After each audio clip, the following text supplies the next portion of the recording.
Martha Johnson, an 82-year-old widow, lived alone in a small wooden house on the outskirts of Pine Creek, a small town in the foothills of the Appalachian Mountains.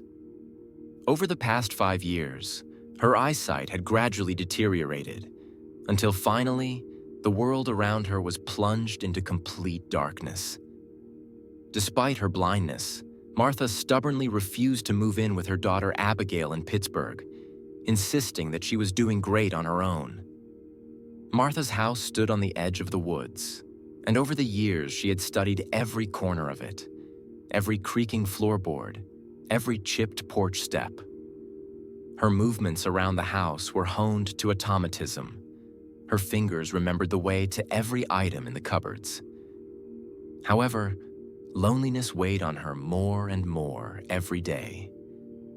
After the death of her faithful Labrador buddy 3 years ago, the silence in the house became unbearable.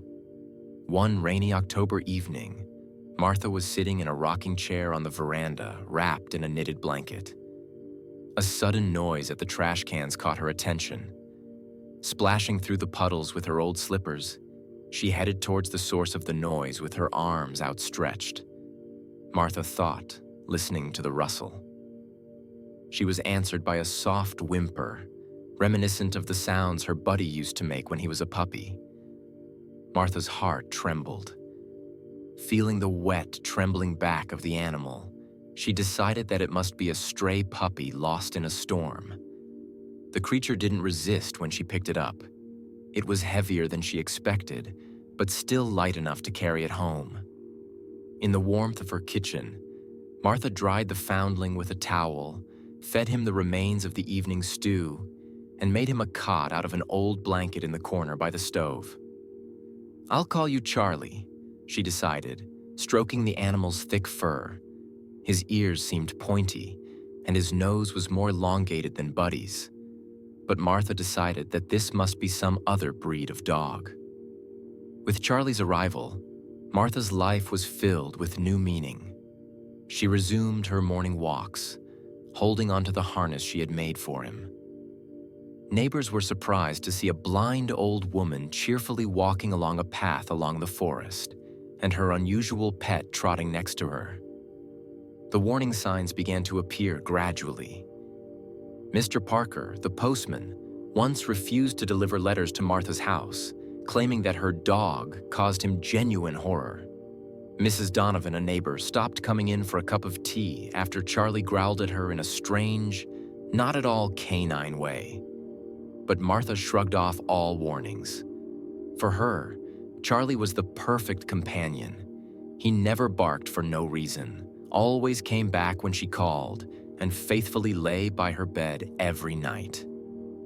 In the spring, Martha noticed that Charlie began to disappear more often at night, returning at dawn with the smell of damp earth and something metallic that she mistook for rabbit blood.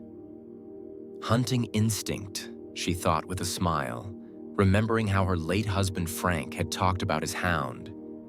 In June, pets began to disappear in the district. First, the Thompsons' cat disappeared, then the sheep on the Rivers farm.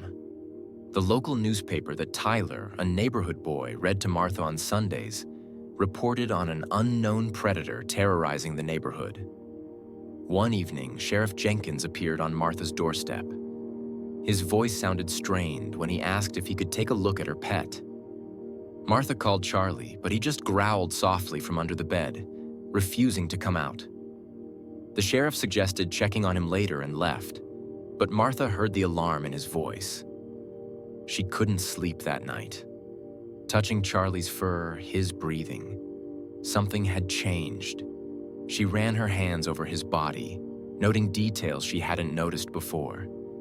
His overly muscular body, the odd shape of his muzzle, and the unusually long fangs.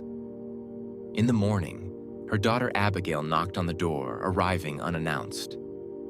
"Mom," her voice trembled, "they say on the internet that a coyote has been seen in your forests, but judging by the tracks and attacks, it's something bigger. Maybe a wolf."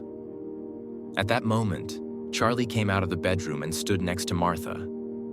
Abigail's scream filled the room, and Martha felt real fear for the first time. She stretched out her trembling hands to her pet, feeling his tense muscles ready to jump. "Oh my God, Mom, it's not a dog.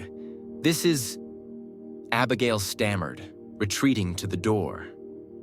Martha slowly knelt down next to the creature that had been living in her house for almost a year. Her hand slid over his powerful neck, pointed ears, and long muzzle.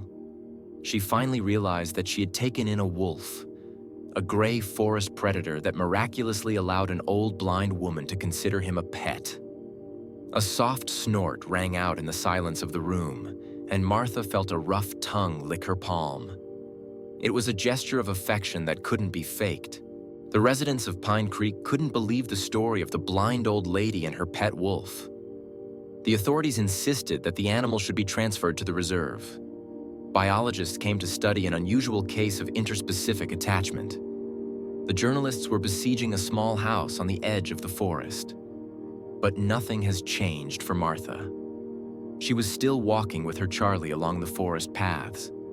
Now, however, Abigail always went with them, who decided to move to her childhood home to keep an eye on her stubborn mother and her unusual companion. In the end, the authorities had to make an exception. Martha was given a special permit to keep a wild animal, subject to regular visits by a veterinarian and representatives of the Nature Protection Service. And Charlie remained what he always was in Martha's eyes.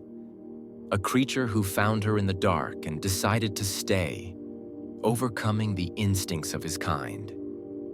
Perhaps he was lonely in the woods too. Or maybe he saw in the blind old woman a soul as lost as his own. With the onset of autumn, Martha often sat on the veranda, listening to the rustle of the forest, and Charlie lay at her feet, occasionally raising his head when the distant howl of wolves could be heard from the thicket. But he never answered the call of his wild brethren. His place was here, next to a man who had never seen his true form, but had somehow seen his soul. It was a joke in the town that blind Martha Johnson had found the most faithful watchman one could wish for. And Martha just smiled, knowing that she had found something more.